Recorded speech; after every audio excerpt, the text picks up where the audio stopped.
கரூர் மாவட்டத்தில் பேருந்தில் செயின் பறிப்பில் ஈடுபட்ட ராக்கெட் ராணிகள் 4 பேர் தொக்காக பொதுமக்களிடம் சிக்கியுள்ளனர். நெல்லையிலிருந்து புறப்பட்டு தமிழ்நாட்டின் பல்வேறு மாவட்டங்களில் நகை பறிப்பில் ஈடுபட்ட திருட்டு குயின்களின் பலே பின்னணி என்ன? கரூர் மாவட்டம் குளித்தலை அருகே தெலுங்குப்பட்டியைச் சேர்ந்தவர் கலைச்செல்வி. இவர் தனது ஊரில் இருந்து அரசு பேருந்தில் ஏறி தோகைமலை வந்துள்ளார். தோகைமலை பேருந்து நிலையத்தில் இறங்கும் போது அவரின் கழுத்தில் யாரோ கை வைப்பது போன்று உணர்ந்துள்ளார்.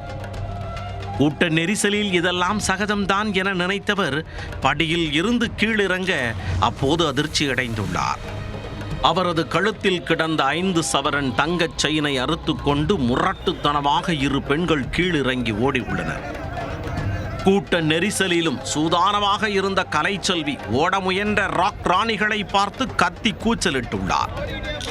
பிடிங்க பிடிங்க, ஓடுறாங்க ஓடுறாங்க என கத்த கீழே நின்றிருந்த ஆண்மகன்கள் ஓடி வந்து அம்மணிகளை தூக்கி லாக் செய்திருக்கிறார்கள்.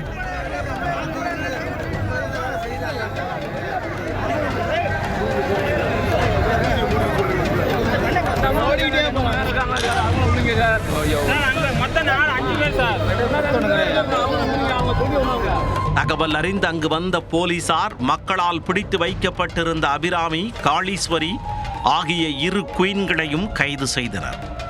அவர்களிடமிருந்து 5 சவரனையும் மீட்டு அதன் உரிமையாளரிடம் ஒப்படைத்தனர். அப்பொழுது பிடிபட்டவர்களுடன் பார்வதி, செல்வி ஆகிய மேலும் 2 வந்திருப்பது தெரியவர அவர்களையும் போலீசார் கைது செய்தனர். பின்னர் 4 வரையும் காவல் நிலையம் அழைத்துச் சென்று விசாரித்ததில் தூத்துக்குடி மாவட்டம் மந்தித்தோப்பு பகுதியைச் சேர்ந்த இவர்கள் பேருந்தில் பயணி போல டிக்கெட் எடுத்து ஊராகச் சுற்றி தொடர் செயின் பறிப்பில் ஈடுபட்டு வந்தது தெரிய வந்தது.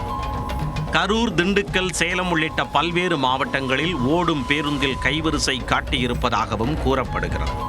மேலும் இவர்கள் மீது பல்வேறு திருட்டு வழக்குகள் நிலுவையில் இருப்பதும் தெரிய வந்துள்ளது. இதனையடுத்து பிடிபட்ட 4 மீதும் வழக்கு பதிந்த போலீசார் அவர்களை நீதிமன்றத்தில் ஆஜர்படுத்தி சிறையில் அடைத்தனர். செயின் திருட்டையே முழுநேர தொழிலாக வைத்திருந்த குடும்ப விளக்குகள் இப்பொழுது சிறை விளக்கில் குந்த வைக்கப்பட்டுள்ளனர்.